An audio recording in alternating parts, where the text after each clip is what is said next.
Bismillah wassalatu wassalamu ala rasulillah. Amma baada badwa Allah balungi betambula nammwe ku programu eno. Assalamu alaikum wa rahmatullahi wa barakatuh. Tugenda maaso ne programu yaffe ya hadithi ezitujjukiza bye tuba twerabidde ku kusiiba n'endala ne zitujjukiza zitusomesa bye tubadde tetumanyi. Olwaleero Bukhari, Imam Bukhari mu kitabo kye agamba nti babul hijama wal qay'u lisaimi, nti omulyango guno gukwata ku nsonga bbiri. Gukwata ku nsonga y'okulumika eri omusiibi, ate ne gukwata ne ku nsonga ey'okusesema, okwegoga okusesema eri omusiibi. Bwe yamala n'aleeta ebigambo ebiwerako ng'atandikira ku hadithi ya Nabbi sallallahu alaihi wasallam.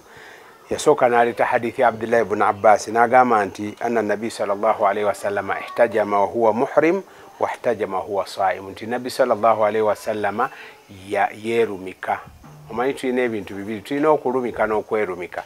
Waliwo okulumika kuno okujja omusaayi ne gujja nga togenderedde ne guyita mu nnyindo, okukwo teri agamba nti kusiibulula. Naye waliwo okulumika omuntu oba mutwe gwe gumuluma ne bamusala ne bamugjamu omusaayi oguwerako, okwo kwe kulumika.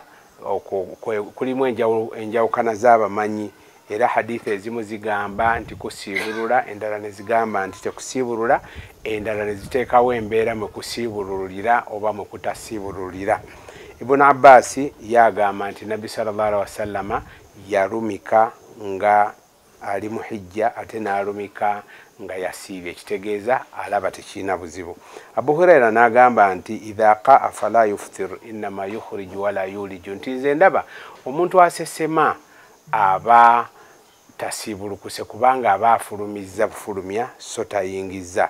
Ikrima ne Abdullah ibn Abbas ne bagamba nti asawmu mimma dakhala walaysa mimma kharaj, nti okusiibulukuka kubaawo ku musiibi ng'alina kyayingiza so singa afulumiza. Ibn Umaru n'agamba nti nno ye Ibn Umaru yalinga yeerumika oba alumika nga yasiibye, naye bwe yamala n'abireka n'atandika bikola kiro. Abu Musa ye yalumikanga kiro, era ne basahaba bangi omuli Saadi, Zaid bin Arqam, Salama nabo bayalumikanga nga basiibye. Bukairi ne Alqama bo bagamba kunna nahtajimu inda Aisha falatan hatwalinga fenno tulumika maaso ga Aisha naye nga tatugaana. Kakati basahaba bangi ne batuusaako hadithi ez'enjawulo. Ye Hasani agamba nti nno Nabbi sallallahu alaihi wasallam yagamba nti aftara alhajim walmahjum, nti alumise ne gwe balumise baba basiibulukuse. Kati bw'otunuulira hadithi ezo n'okuzigatta ojja kwesanga nga yo okulumika kuliko hadithi ezigambira ddala nti kusiibulula, ne kubako hadithi ezigamba nti tekusiibulula.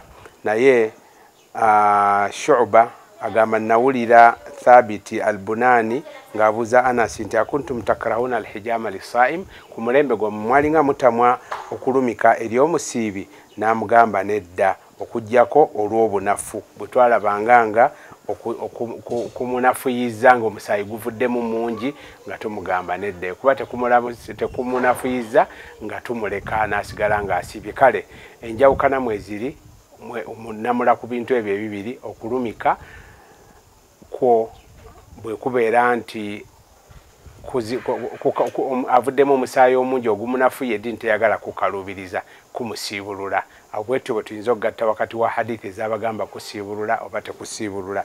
Naye ate kwo okusesema, wadde ng'omu ku baswahaba bannabbi nga bwe tugambye yagamba nti kuba okuyingiza kwe kusiibulula so si kufulumya. Olwo hadithi ya Nabbi sallallahu alaihi wasallam yagamba nti nno man dhara'ahu alqay'u, omuntu asesema nga tagenderedde aba tasiibulukuse, naye omuntu aba asesemye ne yegoga n'asesema nga agenderedde aba asiibulukuse. Walhamdulillahi rabbil alamin.